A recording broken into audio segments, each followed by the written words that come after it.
নমস্কার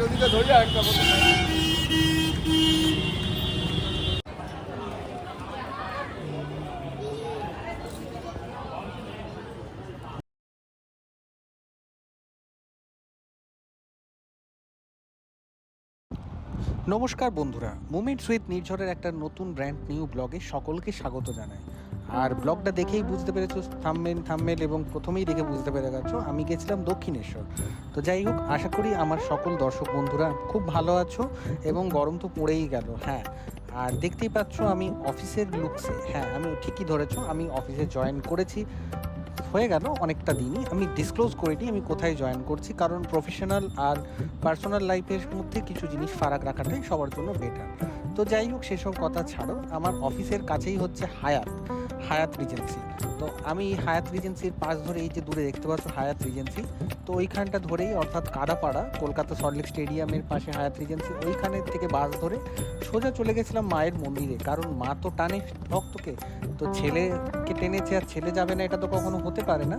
তো এই যে দূরে দেখতে পাচ্ছ হায়াত, ঠিক হায়াতের উল্টো দিকে হায়াত রিজেন্সি কলকাতা যেটা আছে তার উল্টো দিকে আমি বাস ধরে নিয়েছিলাম। আর উপরে এই যে মেট্রো স্টেশনটা, এটা হচ্ছে সল্টলেক স্টেডিয়াম মেট্রো স্টেশন।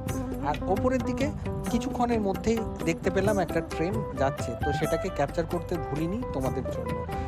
এইটাই হচ্ছে গঙ্গার নিচে যে মেট্রোটা শিয়ালদা হয়ে যেটা যাবে ভবিষ্যতে, মানে শিয়ালদা অবধি এখন যায়, বাট শিয়ালদা থেকে ধর্মতলা অর্থাৎ এসপ্ল্যানেড এখন পর্যন্ত কানেক্টেড হয়নি।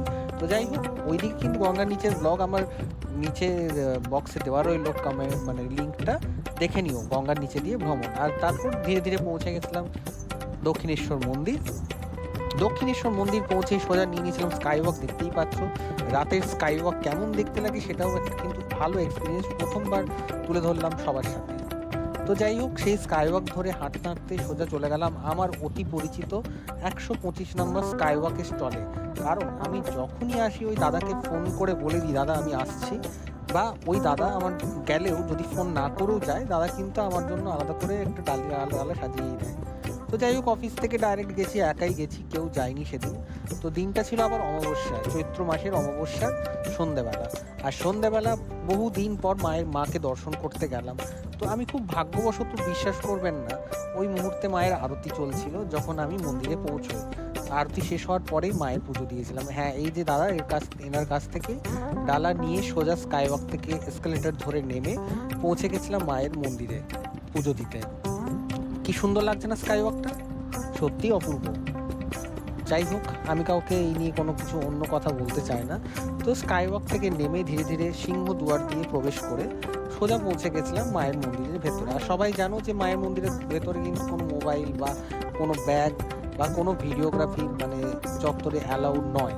হ্যাঁ, বাইরে অ্যালাউ আছে, কিন্তু অতিরিক্ত ভেবেছিলাম সেগুলো গঙ্গার ঘাট বা বাইরে থেকে মন্দিরটা ক্যাপচার করবো, বাট দুঃখের বিষয় করে উঠতে পারিনি, কারণ 7:30 বেজে গেছিলো। 7:30 এবার সিংহদুয়ার বন্ধ হয়ে যায়, তাই দূর থেকে নিয়ে নিলাম মায়ের মন্দিরের, মানে অর্থাৎ স্কাইওয়াক থেকেই মায়ের মন্দিরের ভেতরের কিছু ভিউজ নেওয়ার চেষ্টা করলাম। আর মন্দিরের চূড়াটা অল্প ওই যে দূরে দেখা যাচ্ছে, ওটাই হচ্ছে সেই মা ভবতারিণী মন্দির। তো সবাই মিলে বলে উঠুন জয় মা ভবতারিণী।